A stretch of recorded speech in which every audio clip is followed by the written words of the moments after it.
Shri Akoijam. Shri Akoijam. Thank you, Madam Chairperson. First of all, this budget should have been discussed on the floor of the State Assembly. The fact that it has been brought to the Parliament House tells you about the anomaly. This is not a regular thing that the state budget is discussed on the floor of the House here. But there is a story about why this budget is here and what does this budget speak of. First of all, it speaks of the exclusions and the contemptuous nature in which the present government has dealt with the state of Manipur. The number will speak, the measures that is reflected on the budget speaks. We have talked a lot about Prime Ministers not visiting the state. Initially, at the beginning of the crisis in 2023, I was heard that the Prime Ministers did not visit.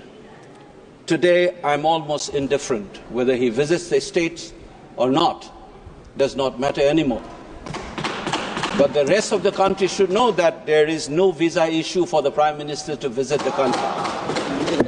He may go to Ukraine and talk about peace, and his own citizens have been slaughtered and more than 60,000 people have been rendered homeless.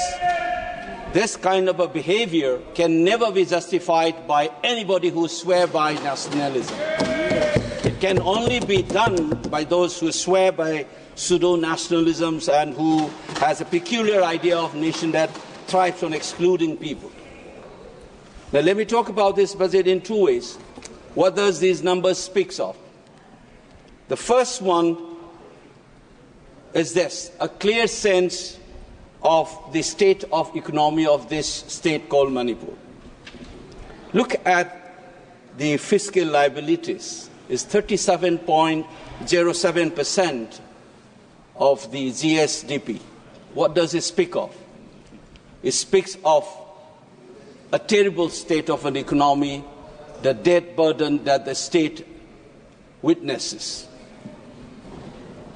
Look at the revenue expenditure, 61%, of which roughly around 45% goes to salaries and pension. Look at the capital expenditure, 39%. What kind of a development project or development of the state that you can sense from these numbers? Or for that matter, you look at this non-tax revenue component, 1%.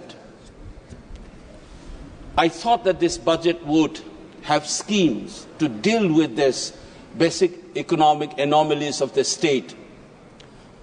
For instance, trying to look for additional or diversification of the additional sources for the non-tax revenue of the state. No, we don't have that image here. I thought that there would be measures to deal with this debt burden. There's nothing of that kind. This is a normal aspect of any budget that you expect this budget to reflect, but we don't have. But over and above this, you have this crisis for 21 months. Does that budget reflect anything on that? No, nothing of that kind. 60,000 people, how do you expect that kind of economy of a state to deal with this crisis without the help of the center? We are not asking for UN interventions. We are not asking for international financial institutions to help Manipur. We are asking for additional source of money from the federal government as a constituent state of India. You don't get anything.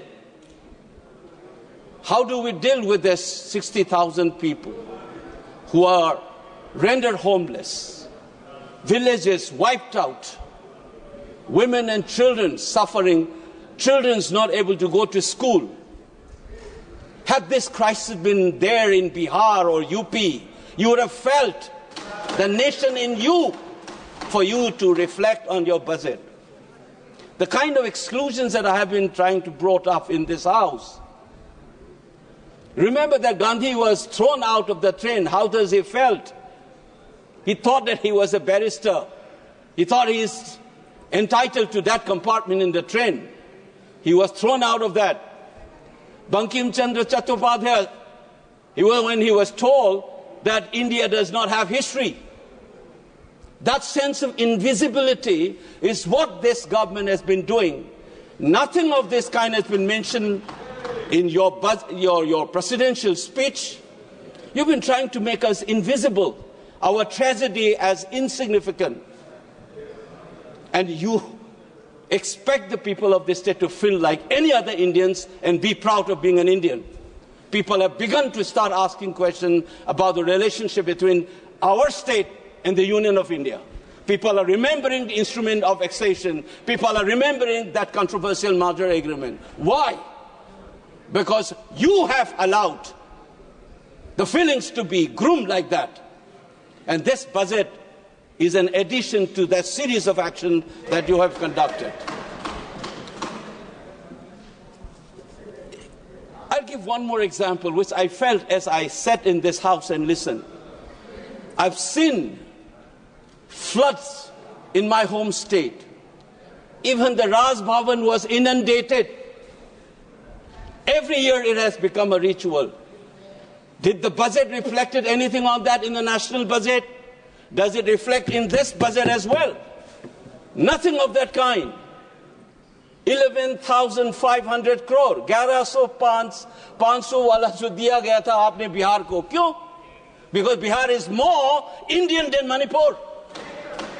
You think that you said that you will try to help the state of Assam and Himachal for the flood. Nothing has been said about Manipur. Ask your governor how the residents of that Raj Bhavan was inundated. Was it a foreign country? Or even if it were an ambassador's house, you would have invested. This is a state's governor. Under the Union of India, you don't bother and you expect us to feel normal, being included. Madam Chairperson, I am representing a voice. I have taught generations in this country, from Kanyakumari to Kashmir, from Gujarat to Nagaland. For 30 plus years, I've seen this. And you think it's normal that we, as people's representative in this House, will continuously throw this kind of insults?